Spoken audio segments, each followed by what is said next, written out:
তো যেখানে গান বাজনা বেহাপনা হয় সেখানে ফেরেশতা থাকে কি থাকে না?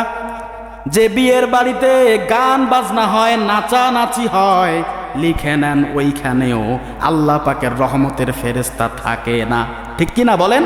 অথচ এখন আমাদের বিয়ের অবস্থা এমন,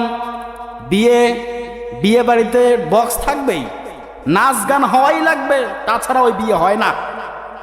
হয় আমাদের এই সমাজে নাচ গান হয়? এই সমাজে হয় কি? আমাদের সমাজে হয়।